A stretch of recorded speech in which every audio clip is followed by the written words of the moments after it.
Hello, in this video we'll be going over the application ENS Vision. We'll be using an Android device as a demonstration for today's video.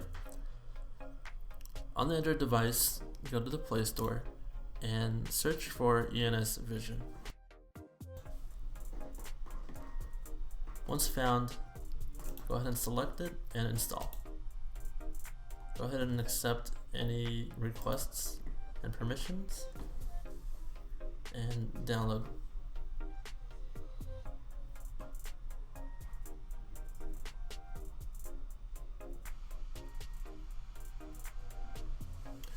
Once downloaded, go ahead and hit open.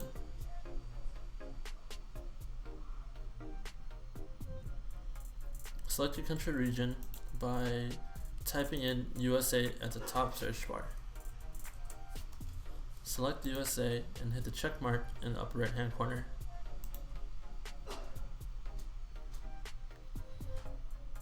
When opening up ENS Vision for the first time, you will have an option to add a local device or actually log in.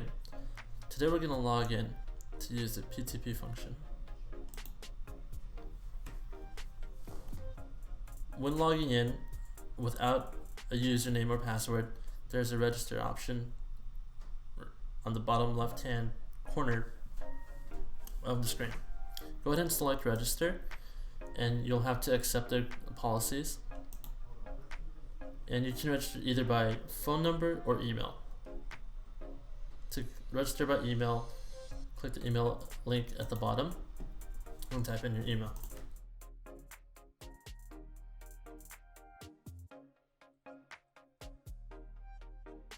Now I've gone ahead and registered an email address already, so we'll go back to the login screen and we'll use that email account.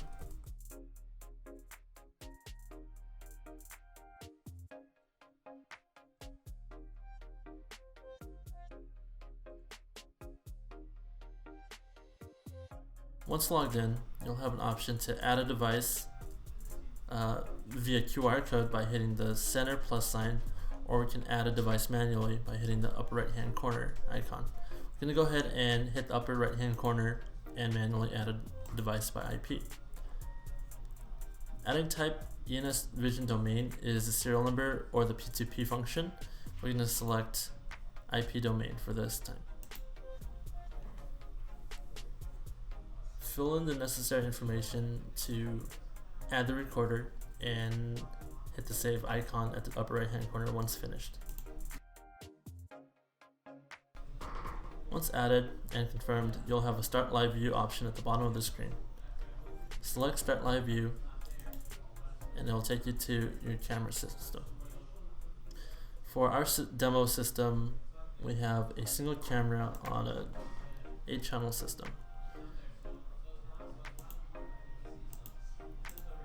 So once added, these will be your channel splits for more cameras.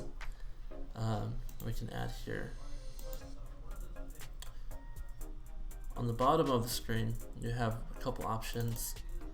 When you make a single camera the main screen, you have a clarity option. Right now it's on standard definition, and you can make it clear for higher definition as well. Okay, there we go. From here, we have a higher quality image based off the HD symbol. If we go back to Fluent, it'll be a lower quality but faster image to pull up. The icon next to it is to enable audio and disable audio for a specific channel. This button right here is a pause button to actually stop the camera from streaming. You can hit it again and then it'll restream the image. The magnifying glass zooms in the camera digitally. You can click and drag your finger generally to increase or move around within the image itself. Keep clicking until you get to the original image. The camera here is a snapshot function. It'll take a picture and save it locally onto your phone.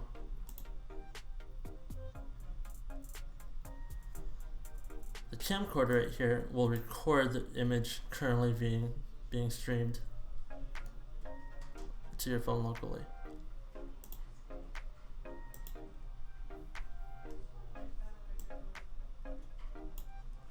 The directional button is the PTZ function.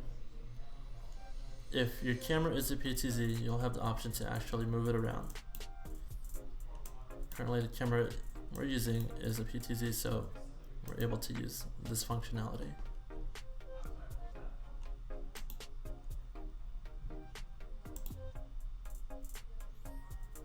The microphone button is for two-way audio. If your IP camera supports two-way audio, you can select the camera itself. Generally, you'll use NVR or recorder.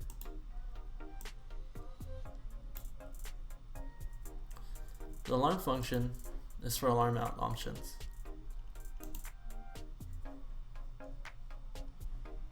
These are the general aspects of the recorder, general functions as well.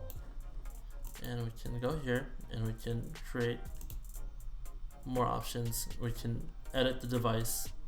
Thank you for watching.